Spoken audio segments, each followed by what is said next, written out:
Well, thank you all for joining us on this very Melbourne day here at Rippon Lea for the Botanica Festival.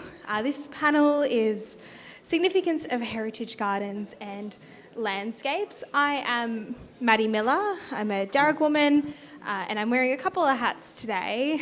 I am on the board of the National Trust of Victoria, and I am also a member of the Heritage Council of Victoria. And so in that context, I'm here to moderate a really exciting discussion on heritage gardens. And when I was thinking about heritage gardens, I mean, today is a bit obvious, but they're places that bring people together. They enact a sense of tending. They're places of intention, and they speak to the legacy of the deep connection that people feel with nature. And so I'd like to acknowledge the traditional owners of the lands on which we meet today and their legacy of tending and the legacy of gardening that has been in this place for tens of thousands of years, and acknowledge their elders past and present and the communities that will thrive in the years that extend far beyond our time. I'm joined by an esteemed panel today, and I'm very excited to get into the conversation, to really delve into heritage gardens and landscapes. Joined by Annette Warner, who's a landscape architect and associate with GBLA Landscape Architects.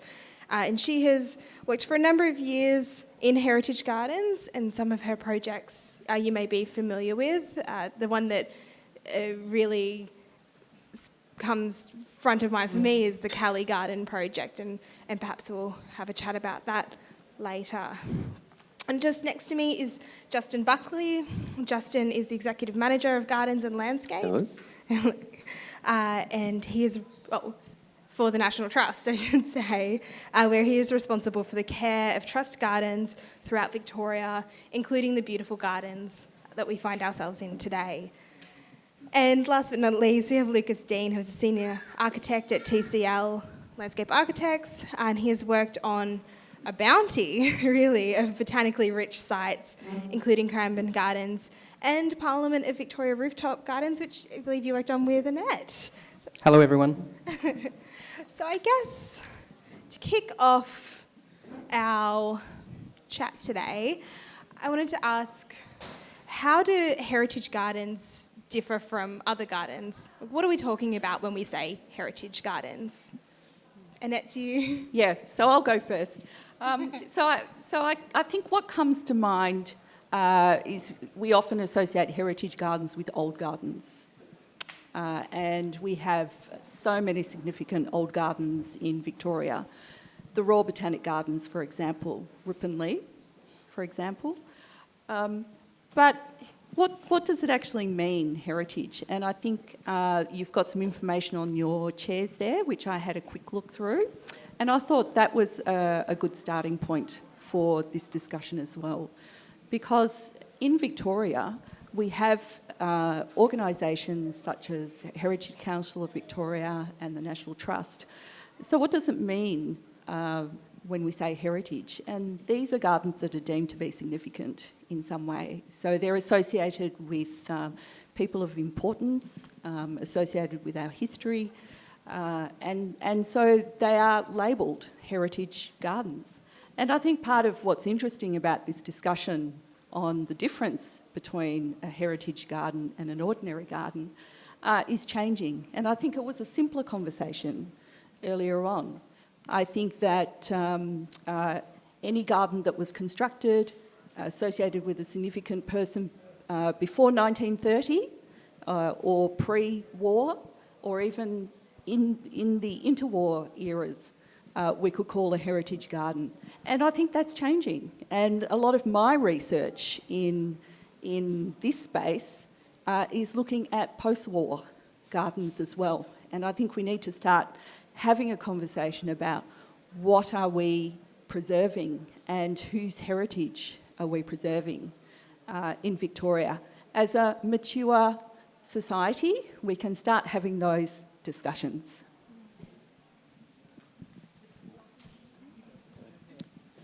Thanks. So I guess one thing in the trade that we talk about too when we talk about heritage and heritage gardens is that they're interpreted, which is a way of saying, I guess, you do the research, you understand what it is about the place, or in this case a garden, that makes it significant, and there'll be a whole range of different things that contribute to that, and some of those will be particularly significant, some of those will contribute some significance, and some of those elements that might be later elements or changes that have happened are considered not to add to that significance. But really, part of that interpretation, or interpreting it for visitors and for the public, I guess, is telling those stories.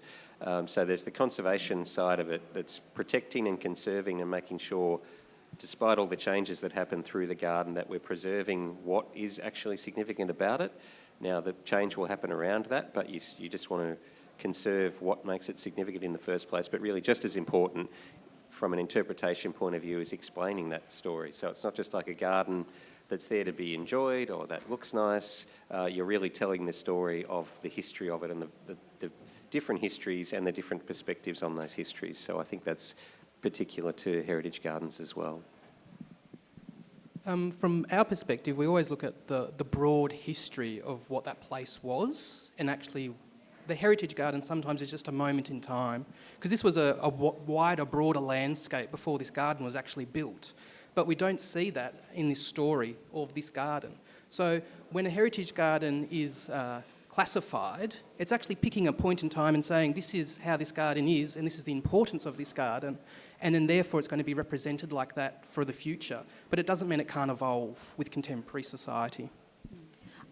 I mean, that's just a really interesting point, and I just wanted to sort of run with that a little bit. You've all sort of touched on it, but gardens are a changing and evolving sphere. I guess, what does that mean for, if we have an attachment to a particular tree, what does that mean for the life of that garden? If that tree dies, do we plant the same tree? Is it the fact that it is a large tree, or this, what is it the essence, or is it the species, or is it a combination? I think you're touching on the ephemerality. If we were to look at or think about the garden as an archive, it's a garden archive, it's an ephemeral archive. But ephemeral in an archive sense is often associated with paper-based materials. It's not associated with living material. And so age is obviously something we appreciate in terms of an archive. We love that about it. But the materiality of it is a completely different aspect of it. And that's where horticulture, that's where our practice comes into play.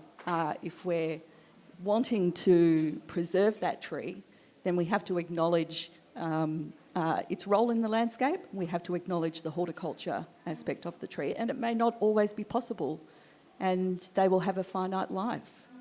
And that's an issue that we're confronting every day in our work. And that's where I think that to have information sessions, to have consultation with people, reinforces the cultural values that inform our work. We're not up here advocating that we're the experts in this. It is actually a much broader conversation that we need to have. And I think just on the point about a specific tree, like if a feature tree in a landscape dies or gets a disease and gets sick, and the plan says feature tree here, do you know what I mean? Our role is actually to say, well, what is that feature tree? What species should it be? How can it actually deal with drought or climate change? And should it be the same species? Potentially not. Or on some old plans, they're actually weedy species that then we're actually asking to put back into this landscape that we shouldn't be. Yeah, that's right. Trees are probably the single biggest challenge and contributor to a heritage garden, I would say. Most people get the feeling they get from the garden due to the large, significant mature trees. And it's a completely different mindset to managing built heritage. So if you do the right thing by a building and you maintain it properly, very little should change. That's the intention. But in a garden, you constantly aware that it's constantly changing, and your responsibility is to manage that change, not prevent it. And that to do that right will often mean intervening where you might not want to, or people would think like, well, that's not conservation, but trees are a great example of that. If you don't get replacement trees in the ground before you need them, while you've still got the large mature tree there, when the large mature tree comes out, you've got a big gap and decades to fill that, whereas what you really want is a replacement for that tree thriving and established in the landscape so that you keep that continuity. So that's a good example of the approach. And I'd just like to throw it out to the audience as well. It's a bit of a rhetorical question, but are gardens museums? If they're living museums, then that changes it completely. And it does give us some agency, I guess, to make some of those decisions based on best practice. That's often a term that we hear about in horticulture. Best practice, and I guess that's informed by the horticultural education and landscape architecture education that our students undertake, which is pretty much based on a North American, UK-based system. I mean, that's fundamental to our garden heritage, and I can see changes on the horizon, and that's exciting as well. I've bought some books here which you might be interested to look at some point, but some of them touch on the post-war era of garden design and written by practitioners such as Ella Stones, who worked with Edna Walling, if you're familiar with that lineage. And also we have in Victoria and Australia the Garden History Society as well, and they produce some fantastic publications on gardens. And a lot of them explore the notion of what garden history is. But have a think about it. If you're thinking about the garden in terms of a museum, what does that mean? And if it's not a museum, what does that allow you to do in terms of heritage? I think there's many ways to frame a garden, and I think the museum is a very interesting one. And I guess touching on some points that were raised earlier, thinking about the challenges that face gardens, climate change being, one of the bigger ones, but also biodiversity loss in Australia is incredibly profound and keenly felt, more so than other parts of the world. And Rippon Lea, if I'm correct, is a biodiversity hotspot. So I was wondering if I could have some of your thoughts on how do we address the challenges of biodiversity loss and climate change, perhaps from a practice standpoint, but also just in, physically in this garden, how are we addressing those? Yeah, thanks for bringing that up, Maddi. I guess that's a good point too, that heritage gardens don't just have to be one thing. They can be multiple things. And for example, Rippon Lea is identified as a top 5 biodiversity hotspot within the city of Glen Eira. And the city of Glen Eira has the lowest amount of public open space of any municipality in the state. So it's a really significant plot of land. It's not government owned. We have a great relationship with council, and residents can come in and enjoy the gardens for free. But basically, even though it's a constructed landscape, this is not the natural landscape. It's replacing what's all been paved over, basically. The lake, for instance, here is a big part of the biodiversity that's supported here. This area, before colonisation, had lots of water up at ground level. Caulfield Park was a swamp. Water was seen as a problem when they were developing the area. The water was put underground. Some of that was diverted over to Rippon Lea. It's the irrigation supply for the garden, and it supports 14 acres today. And I guess just one key point about that as well is it's really the structure of the garden that enables that biodiversity. So the species themselves aren't so important. There's a lot of native plants out there, but not a lot of local ones. And really a lot of the fauna doesn't mind. What it wants is structure. It wants niches that it can occupy, whereas the kind of parks we've been planting for 50 or 60 years with kikuyu and eucalypts really don't favour a lot of diversity. So I think it's just important to note that yes, these are historic gardens and we can view them as museums and collections, but they're playing a really important role now, and they will have to continue to do that into the future as well. Are you saying, Justin, that the garden-esque is a good principle?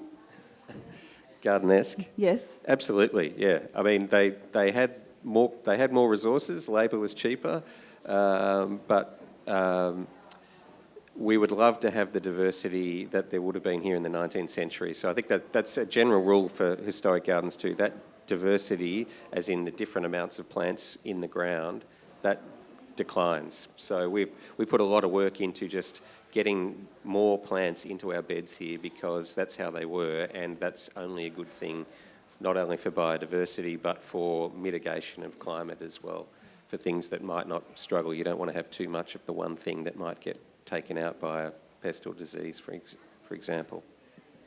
You've sort of hit a couple of key points there, because one is we're dealing with more extremes with our climate, obviously, right? So we've been building some new gardens that have just been ravaged by flood, whereas 10 years ago we were talking about drought and there wasn't enough water, and yet now we've got all this water everywhere, and so the gardens actually have to manage both flood, drought, fire, devastation, people, compacting the earth and the soil, and so we have to look at these gardens as places that actually can thrive and can thrive into the future.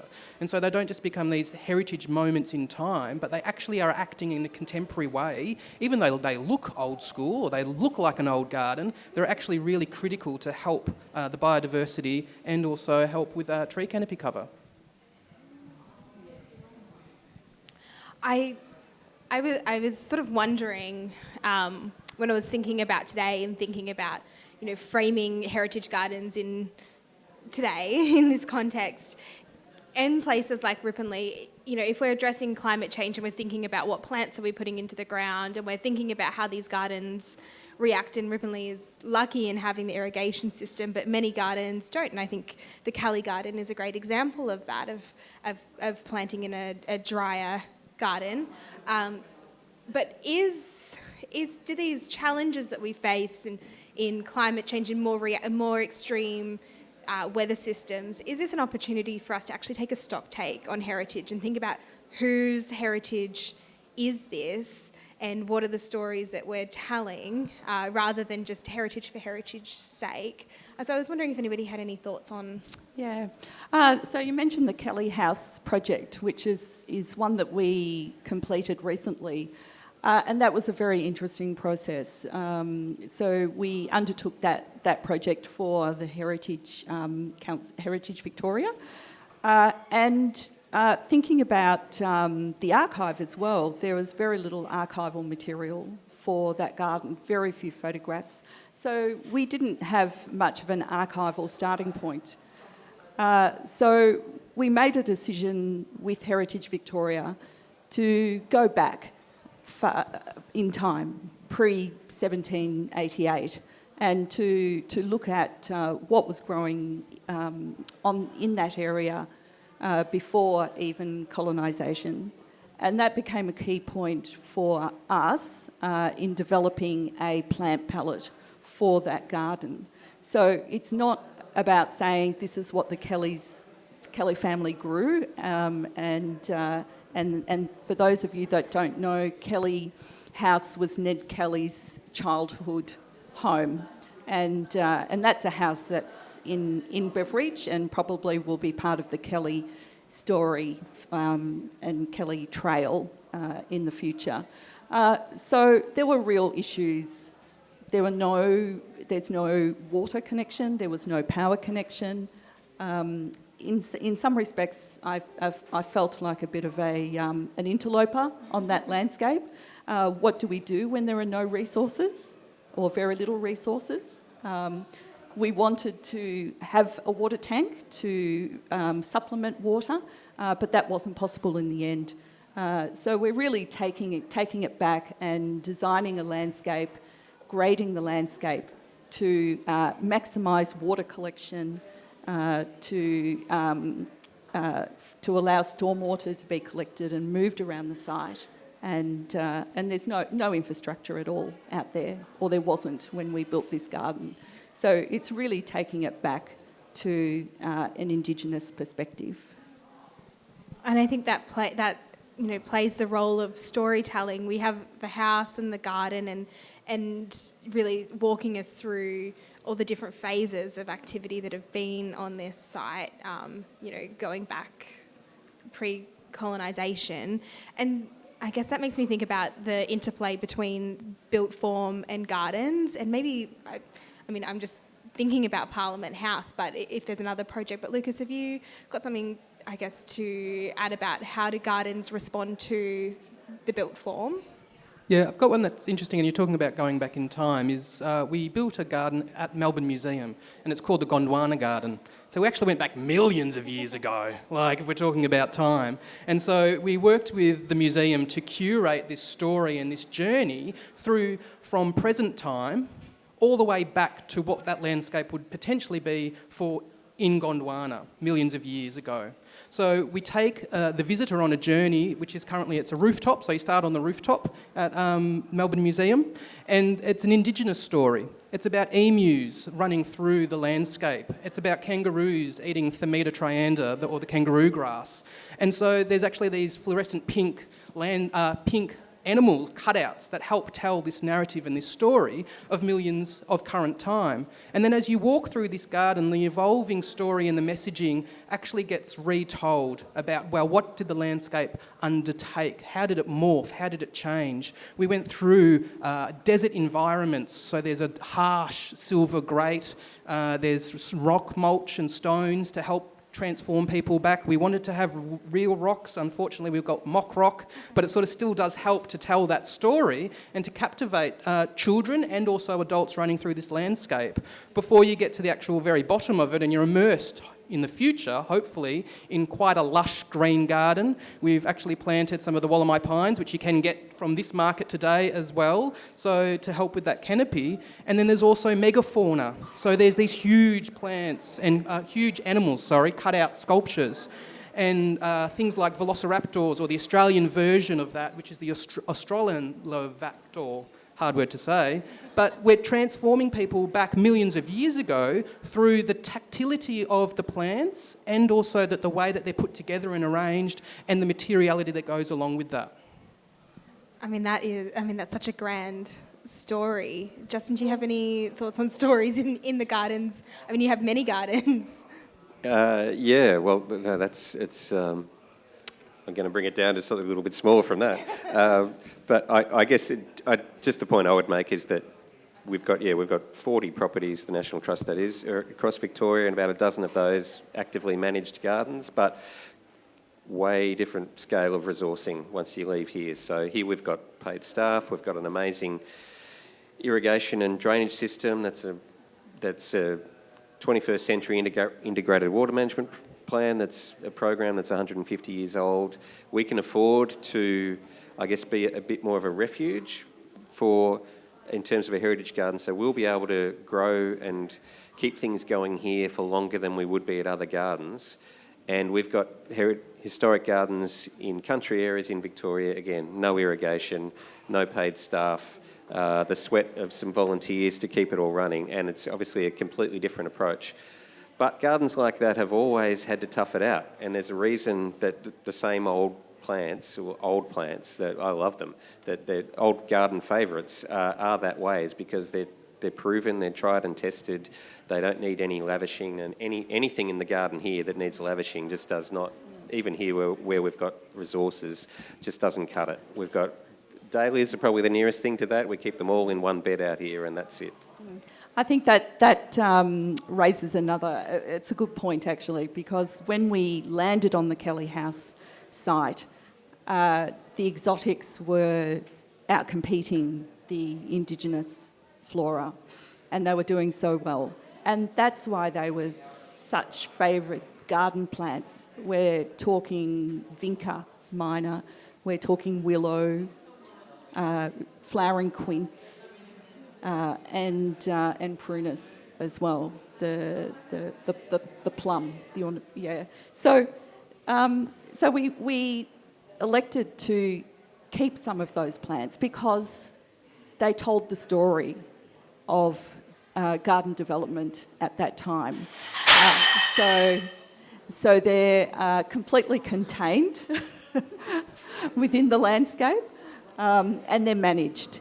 But the new plantings are all Indigenous.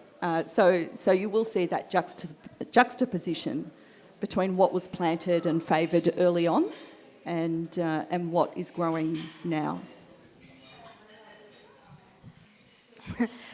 I guess thinking about those types of decisions that need to be made, and best practice. When people say good design or what is best practice, what does that, in a simple way, what does that mean to each of you? What is good design? I think what is a good fit. Yeah. So a good fit. By that I mean the brief to start with. It's often what's available in the industry as well, but a design approach which takes into account all of those aspects that we're considering today. And in a heritage garden situation, and I'll use the Kelly House as an example as well, there was very little photography. But what we had were materials on site that were very significant. We had a massive pile of bluestone pictures, which we elected to keep on site. We elected to keep mostly everything that we found, and we reinterpreted those materials in different ways. So I think fit is a good perspective from that point of view, and an outcome which is going to obviously tell the story and showcase the project.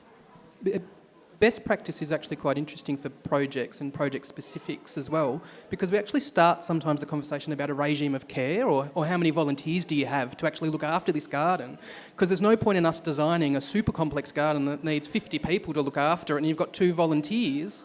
So best practice does change depending on the scope of the project, which is what sort of Annette was starting to unpack there, and the brief from the client as well. And so how do we actually manage to morph all of those things together as designers to make a really special design outcome that connects people to the landscape that they're in, connects them to the plants, and connects them to each other, and to be able to actually tell those stories in meaningful ways? Yeah, I agree, especially about you've got to be able to maintain it. So there's no point in designing something that you don't have the resources to look after or to do it justice and to look after it properly. And I don't know, I guess you'd like to think that good design is going to be the heritage of tomorrow, because as you sort of said, we're not just drawing a line now and saying everything behind us is heritage and everything in front of us is the future. Things will become heritage going forward, and yeah, you'd like to think that most people who are designing things would design them in a way that they'll be appreciated and valued, in 50 plus years. So I guess that's what I'd like to see out of good design as well. I'm just sort of thinking about that, the point Lucas made about, is it achievable to maintain a garden? We can design a garden, but if we can't maintain it, what are we doing? How much work goes into maintaining this garden? A lot. So not as much as we'd like, of course. We could certainly do with more. We've got 5 full-time garden staff. They look after Como House as well, which is another 4 acres up the road, plus get out to some of our regional properties as we can. We also have a volunteer group that comes in here every week. We're always looking for more volunteers. If anyone wants to get their hands dirty and get involved in Rippon Lea more, we're certainly very, very glad to take on more volunteers. But you could you could double the budget here, you could have another 5 staff, and you would still find things to do. So really it is about prioritising the work that we do and being as efficient as possible. None of that's very glamorous to talk about, but it really does come down to that. This is our flagship garden, but it never gets dull. It's always revealing new secrets. That's another part of the thing, that the learning and the research never ends at a place like this either. And you always would like to be able to put more into it than you actually can. Justin, how much of that comes down to plant selection? I guess I did want to mention as well that, good horticulture is good conservation. So there's really no point having like two distinct streams where we have horticulturalists over here and we have, you know, heritage gardeners over there. You need people with the horticultural skills and the knowledge, and the best people to get that from are the people that are on the ground every day, that have been watching that plant, how it's affected by changes day in, day out over years. So I think, you know, the garden team itself are a really great source of that knowledge, and it'll always continue to grow, of course, as well. And for me, the bigger unknown and worry with climate is pest and disease, because we really know far less about how changes, and, you know, it's a really seasonal thing. You're talking about multiple generations of a pest, for example, over a season, and just how that can ebb and flow with the weather. There's so much we don't know about it, and for me, that's where the real unknown risks are. Yeah, and that can change the structure of the garden as well, and the composition of the garden. So those of you that remember what was happening in the Botanic Gardens 15 or so years ago with fire blight, meant that all those prunus trees had to be removed because they were hosts for that pest. And now we have myrtle rust, which is affecting myrtaceae, so which is where all our eucalypts and tea trees and callistemons, they're all in that family. So that's going to change the character, and we need to respond to that.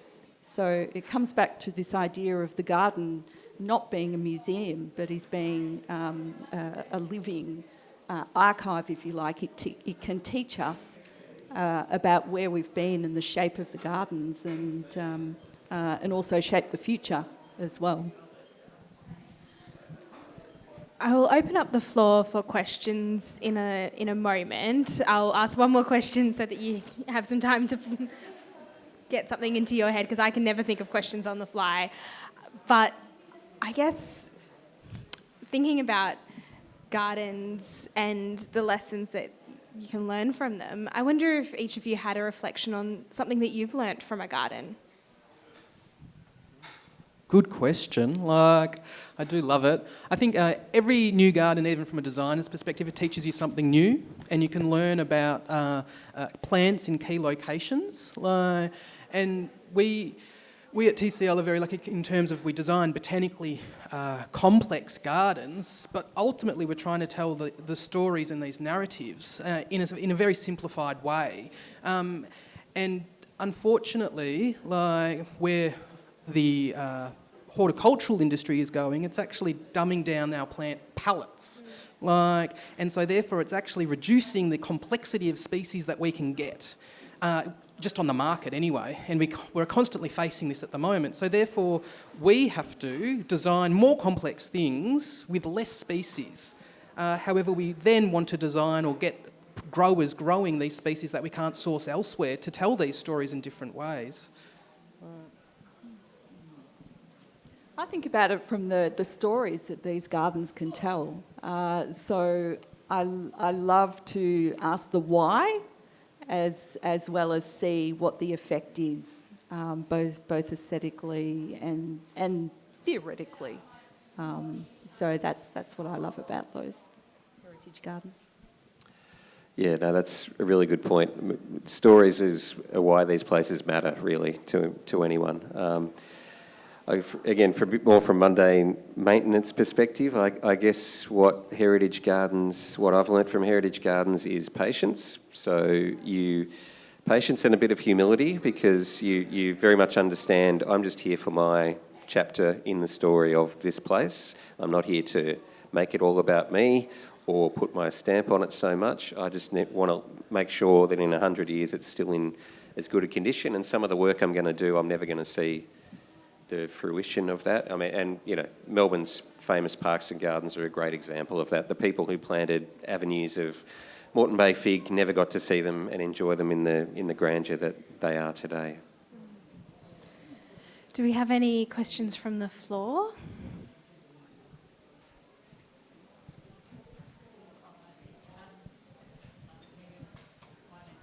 Hi, Megan.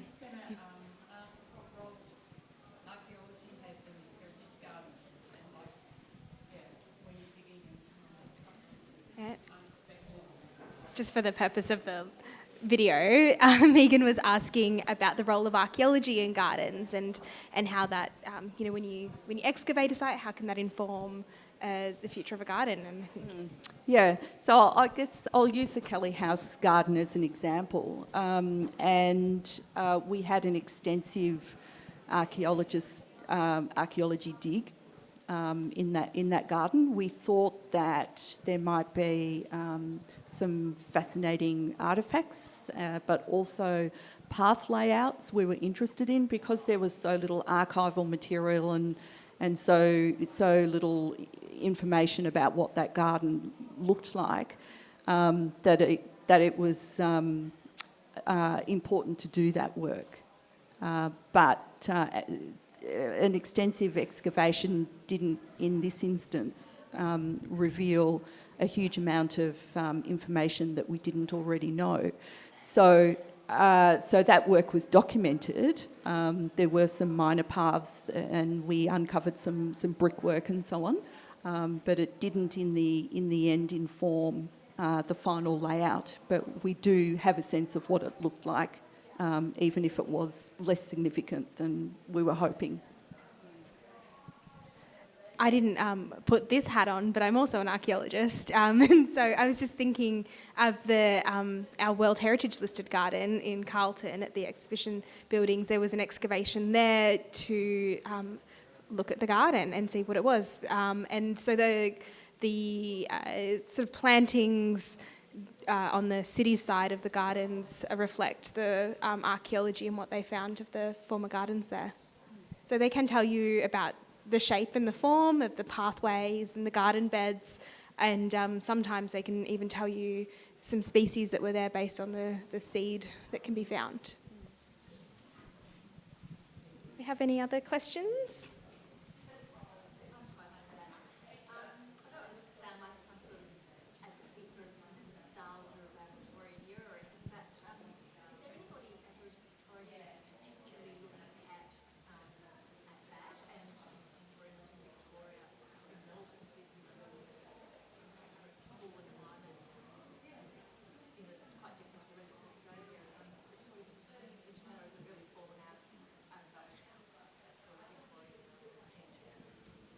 Yeah, so the question is about is there a movement or people that are really focusing on Victorian era gardens? I guess just point to, Annette mentioned garden-esque in our discussion earlier, which is a hallmark of a lot of the later 19th century gardens here in Melbourne. So places like the Botanic Gardens and even Rippon Lea in their first incarnation were quite formal. So the style at the time was like straight avenues and lots of straight conifers, and then towards the sort of the last quarter of that century, really, you had William Guilfoyle transformed the Royal Botanic Gardens.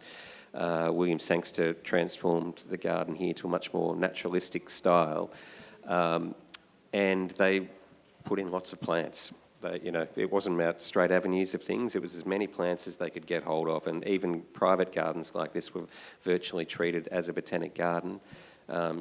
It would have been a very exciting time to be in gardens, especially if you had the money of people like the Sargoods here at Rippon Lea. There was stuff coming off ships into port all the time, newly discovered plants from other parts of the world, and so it was all about bringing the world to your backyard. And then I think, I don't know, I might hand to Lucas here, but I get the feeling that our public gardens are now being designed back towards that direction with more plants. So not necessarily a Victorian-style landscape, but just, I guess, the ethos that more plants is better than less seems to be coming into design, but I'll ask the designer.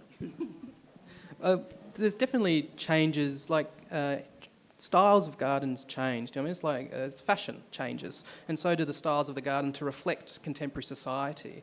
And so the garden style at the present point in time, it is complex, rich plantings in some areas. So it's not the simplified Victorian palette that it used to be rolled out. And so those contemporary gardens are dealing with what we've been talking about today, like climate change, adaptation, species vulnerability, all of these problems that a contemporary garden has to face. And we represent that in the work that we do as landscape architects. Yeah.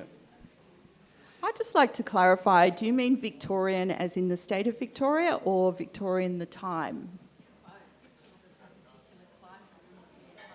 Yeah. Yeah. Yeah, so both. And I think the Fern House is a very good example of, in that era they loved the fern gullies because they were plants which were quite dramatic to look at, and this love of foliage also. And so it wasn't necessarily about saying, no, we can't grow them. They created and built conservatories and fern houses so they could grow them. And I think that this obsession with foliage and those types of interesting plants, they had the money to do that. But in a lot of public gardens, unfortunately, you need to plant for the microclimate, which is not necessarily controllable to the same degree. So I guess the Fern Gully at the Royal Botanic Gardens would be a good example where you have that canopy, and that's often becomes the role of the horticulturalist is to make that happen, but in a sustainable way. Yeah, and it's probably fair to say too that they had better availability of plants in the 19th century than we do today. Even though we've bred and we've hybridised a lot more plants since then, if you pull out a 19th century Victorian nursery catalogue, you go, I wish I could visit that nursery today. And that's another challenge for us going forward, is just getting hold of some of these plants. So the plant stall that our garden team have got down on the Western Lawn, that's just all stuff they've had to do in their spare time when they get 5 minutes to propagate from here, because we have to kind of supply our gardens from our gardens because it's getting harder and harder to find anyone growing them commercially. So you're almost a living museum. Well, that's right. And again, if there's anyone from government here, this is where I do my pitch, where I say what we need in the garden state is a funded, or probably isn't commercially viable, so it should be ideally funded. We have a production nursery for our public gardens, and we propagate from all of them, and that way we can keep the collection continuing and keep these gardens the way they should be, and take them forward the way we need to as well. But Justin, a lot of those plants were weeds, and there's no way that you'd be able to plant them now. So I think it's looking to horticulture again to find solutions to some of these problems, and agapanthus would be a classic one. So heavily utilised, tough as old boots, but now you can get sterile forms, and so it's just being a little bit cleverer about approaching a solution to a problem there.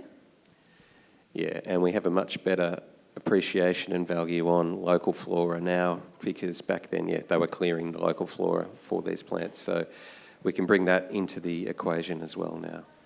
I think it's an understanding of what a weed is, though, because even some native species can also be quite weedy and get out into the garden. So gardens are really complex things when you're dealing with landscapes and also our climate. Do we have any other questions from the floor?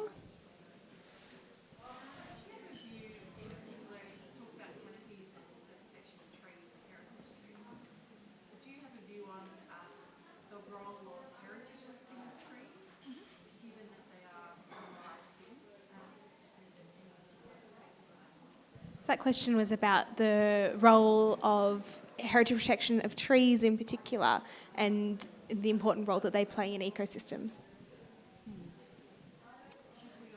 Should we or shouldn't we? We should, but they're not going to live forever. And so we need to consider their role in the landscape. And if we're thinking about canopies and this can, this very serious issue of the urban heat island effect that we have now, if I can draw your attention to Planting the Nation, edited by Georgina Whitehead, there's a fantastic essay on the role of trees. And so we think about the beautiful boulevards that we have in Melbourne that we're so lucky to have, St Kilda Road, Alexandra Parade, Victoria Parade, etc. These were the concerns that were bugging city planners and design landscape architects. They weren't called landscape architects at that point. They were city engineers and so on, concerned with establishing trees. And these trees are now, we love them, but they're now approaching the end of what we call their useful life expectancy. But nevertheless, we need to acknowledge their importance. And it was quite devastating when the separation tree in the Botanic Gardens was ring-barked, was vandalised, and we lost that tree. We lost that tangible heritage to that connection with the Indigenous heritage landscape. And so programs like, I think the National Trust Tree of the Year is fantastic. You might know more about that, Justin. Well, that comes out of our significant tree register, which is, I guess, listing that the National Trust gives to individual trees. So there's no legal protection involved in that, but it's advocacy and it's raising awareness of the significance of that tree. That committee's been going for 40 plus years, I think, and it would, if you asked anyone in our advocacy team, they would say that committee and that register is as important as it's ever been. Whereas I think a lot of things have moved in the right direction in terms of heritage protections in that 40 plus years. Trees still remain in many people's minds an impediment to a lot of things, and when they come up against the built environment, they're seen as the one that's got to compromise. So yes, they're not going to be there forever, and we have to, there's a whole set of planning and management required around that. But I would think it would be fair to say that tree protection is as important as it's ever been. Agree. Well, thank you all so much for your thoughts today. It's been a really incredible panel, lots of things to think about. I have one last question, very short one, I promise. We have a room full of garden enthusiasts. Outside of this garden, is there a garden in Victoria that is special to you? Where is it? And Justin, I would also like if you could, how people could get involved in trust gardens as well. Well, I'm a Central Victorian girl. I grew up in Castlemaine, so probably any garden in Castlemaine, but also Malmesbury Botanic Garden. I think it probably embodies a lot of the design principles that we've been bandying around, the garden-esque, picturesque. It's not just a garden, it's a landscape garden. So that would be my pick.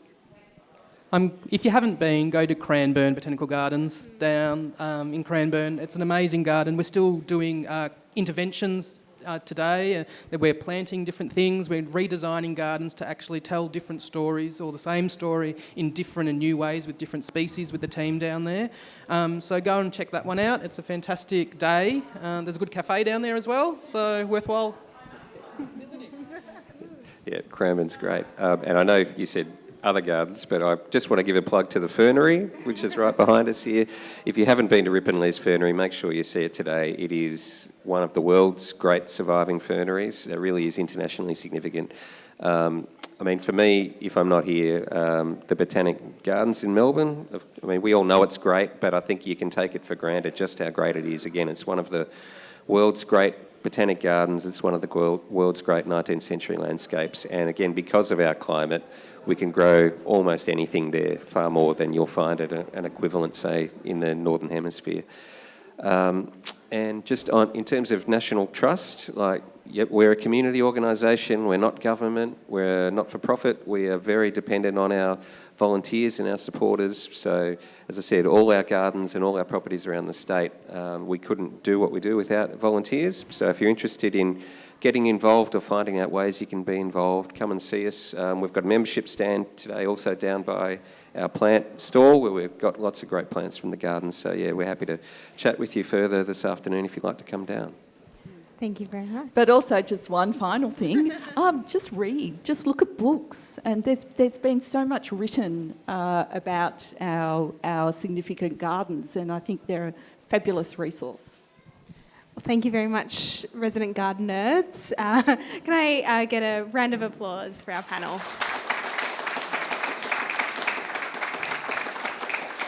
Well, thank you very much for sticking with us. Enjoy the rest of your time at Botanica.